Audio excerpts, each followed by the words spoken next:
Já pensou dar de cara com Kratos e descobrir que ele está putaço e quer destruir você? Eu sou um deus de outra terra longe daqui. Eu sou Marcelo Patrola e seja muito bem-vindo. Kratos é o principal protagonista e anti-herói da série God of War. Somos mais que isso. Nascido em Esparta, Kratos foi um general militar e que acabou virando um deus e se vingou dos deuses do Olimpo que haviam o traído. Não te interessa, porra! No vídeo de hoje, nós vamos conhecer um pouco da história e descobrir como derrotar o fantasma de Esparta. Eu disse que tinha algo de diferente na floresta. E eu disse pra ficar calado. E vale lembrar que quem se inscreve no canal vira um verdadeiro deus da derrota. Até o fim da jornada, alguém tem que manter o foco. Primeira Era, mitologia grega. God of War foi lançado pela primeira vez na América do Norte, em 22 de março de 2005. Após 10 anos a serviço dos deuses do Olimpo, o espartano Kratos é encarregado por Atena de encontrar a Caixa de Pandora. Você vai me ouvir sem abrir a boca. A chave para derrotar Ares, o deus da guerra que está destruindo a cidade de Atenas. Uma série de flashbacks revelam que Kratos já foi servo de Ares e que salvou o espartano e seu exército da aniquilação em uma batalha, mas o enganou para matar a sua família, o que forçou a sua metamorfose de fantasma de Esparta. Kratos, eventualmente, encontra a Caixa de Pandora e depois de finalmente matar Ares, ele ascende ao Monte Olimpo para se tornar um novo deus da guerra. Vocês só sabem falar disso o tempo todo. Sabendo esse começo, que é quando a gente justamente conhece ele nos jogos, a gente pode pular para o final da franquia, que seria a Segunda Era, já na mitologia nórdica. God of War foi lançado mundialmente em 20 de abril de 2016, diretamente para PlayStation 4. Quando eu cheguei aqui, decidi viver como humano. Mas na verdade, eu sou um deus. Muitos anos após os eventos de God of War 3, Kratos acaba no mundo da mitologia nórdica, conhecida como a Antiga Noruega, no reino de Midgard, e tem um filho chamado Atreus. Depois que a segunda esposa de Kratos e a mãe de Atreus, Fai, faleceu por causa de uma causa desconhecida, os dois partiram em uma jornada para cumprir seu desejo final de espalhar suas cinzas no pico mais alto dos 9 reinos. Ao longo da sua jornada, eles são atacados por Baldur, que foi enviado por Odin para chegar a Fai, a fim de prevenir o Ragnarok. Sem saber que ele havia morrido, depois que Kratos finalmente mata Baldur, em Fimbulvântr, com a duração de 3 anos como essas, seria um tipo de inverno, com o Ragnarok estando por vir logo em seguida. Eu queria te poupar. O que não deveria ocorrer por mais de 100 anos. Enquanto a mãe de Baldur, Freya, jura vingança contra Kratos, ele e Atreus completam sua jornada e descobrem que Frey era uma gigante que previu o futuro e escolheu permanecer em Midgard. Também é revelado que Atreus foi originalmente chamado de Loki por sua mãe, antes de Kratos renomeá-lo em memória de um ex-camarada espartano. O jogo é uma nova direção da série, não só um novo cenário mitológico, mas também por sua jogabilidade. Ainda não consegue abrir as portas, né? Quieto. Kratos agora usa o proeminente machado de guerra mágico, chamado de Leviatã, e uma de suas lâminas duplas icônicas dos jogos anteriores. Para acompanhar o título, a Sony fez uma parceria com o Facebook para desenvolver um jogo baseado em texto, jogado através do Facebook Messenger, chamado de God of War Call from the Winds. O que está fazendo? Agora ficou alerta. E agora a gente pensando em como derrotar o Kratos, vale a pena a gente lembrar do God of War Ragnarok, que está previsto aí para ser lançado, aí foi anunciado em 16 de setembro de 2020 e está previsto para ser lançado já em 2022. Nele é esperado que aconteçam os eventos do Ragnarok preditos no jogo anterior.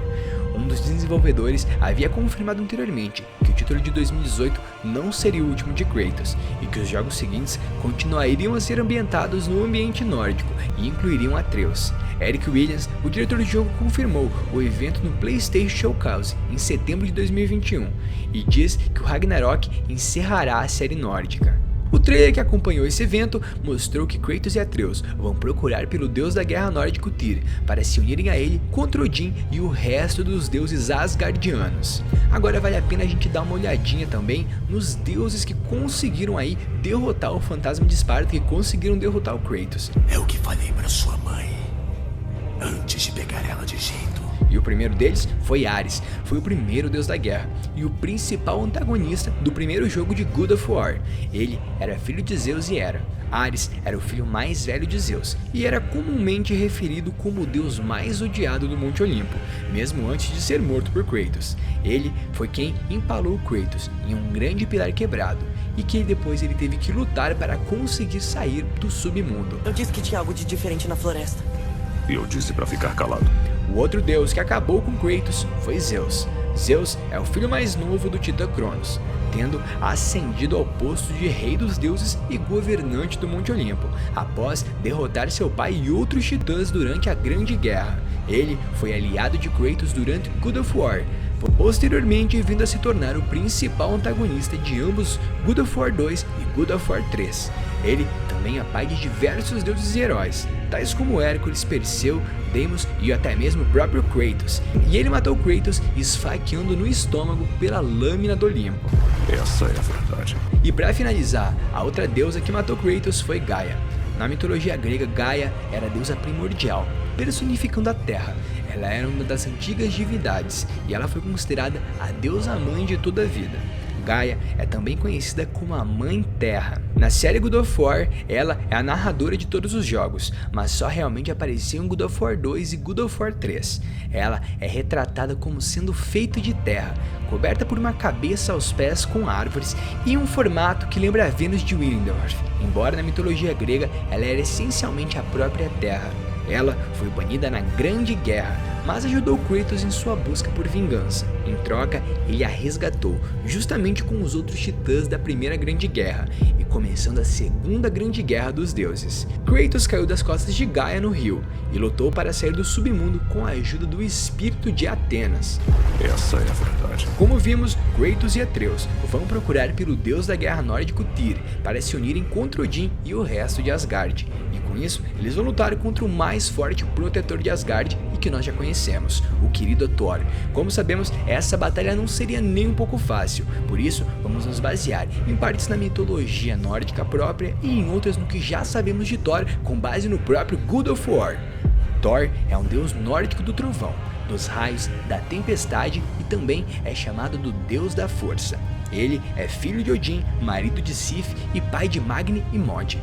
Thor nasceu como filho de Odin e Fjorn, e meio-irmão de Tyr e Baldur. Em algum momento de sua vida, ele se tornou marido de Sif e teve 2 filhos com ela, Mod e Magni. Ele também, em algum momento, assassinou todos os gigantes de Jotunheim, com exceção da Grande Serpente, e que ganhou a terrível reputação de ser a mais forte contra os deuses nórdicos. Em God of War de 2018, ele é mencionado constantemente através do jogo, como sendo um monstro que matou quase todos os gigantes, apenas para satisfazer a sua grande sede de sangue. Também é mencionado que Thor lutou contra a Serpente do Mundo anos atrás, durante sua massacre dos gigantes, mas em vez de emergir vitorioso, a Serpente do Mundo conseguiu escapar. Assim, Thor foi forçado a retornar a seu pai Odin de mãos vazias. Como resultado, Thor e a Serpente do Mundo se odiaram desde então, e também é dito que a rivalidade deles não terminará até a chegada do Ragnarok. Kratos e Atreus, mais tarde, conheceram um espírito de um discípulo de Thor e que desejava vingança por Thor, por ter sido injusto com sua família. Depois que seu pai morreu, sua mãe construiu uma estátua de Thor para vigiar a sepultura e ficaram surpresos quando o próprio Deus veio oferecer condolências. Embora, a princípio emocionados, Thor se aproveitou da hospitalidade da família. A mãe teve que implorar para ele ir embora, mas bêbado e furioso, Thor a assassinou. O homem viveu em pesar até que finalmente o luto se transformou em raiva. Antes que ele possa sair de Midgard para começar a sua busca por vingança, ele pede que a estátua seja destruída e qualquer valor no túmulo de seu pai possa ser saqueado como sua bênção.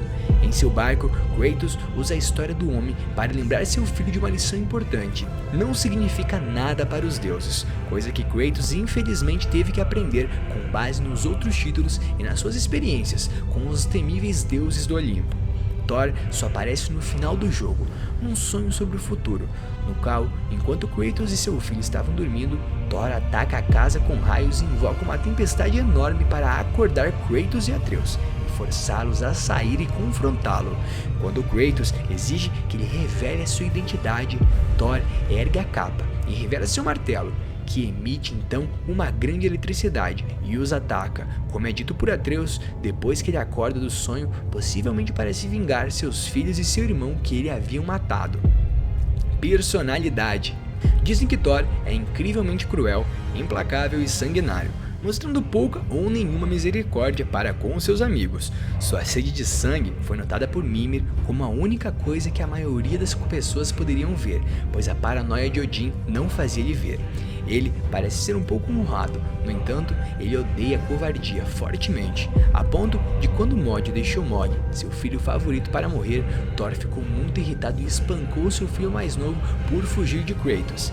Seu ataque a Kratos e a Atreus prova que Thor se importava com seus filhos. Apesar do seu lado sombrio, a busca por vingança por suas mortes é real. Além disso, apesar do seu lado cruel, Thor demonstra se importar e confiar com seu irmão, Baldur. Isso é evidenciado quando Magni diz que Mod tem que confiar em Baldur, porque o pai deles acredita nele. Apesar de Mod apontar que Thor não tem estado são há muito tempo. Poderes e habilidades.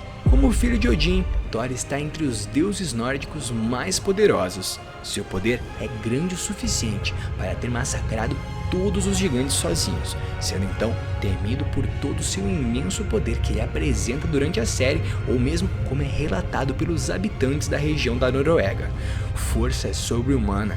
Como deus da força, Thor tem um nível de força imenso, porque ele foi capaz de vencer facilmente Mod, que é forte o suficiente para segurar e se virar contra Kratos, e deixá-lo em estado sangrento e severamente enfraquecido.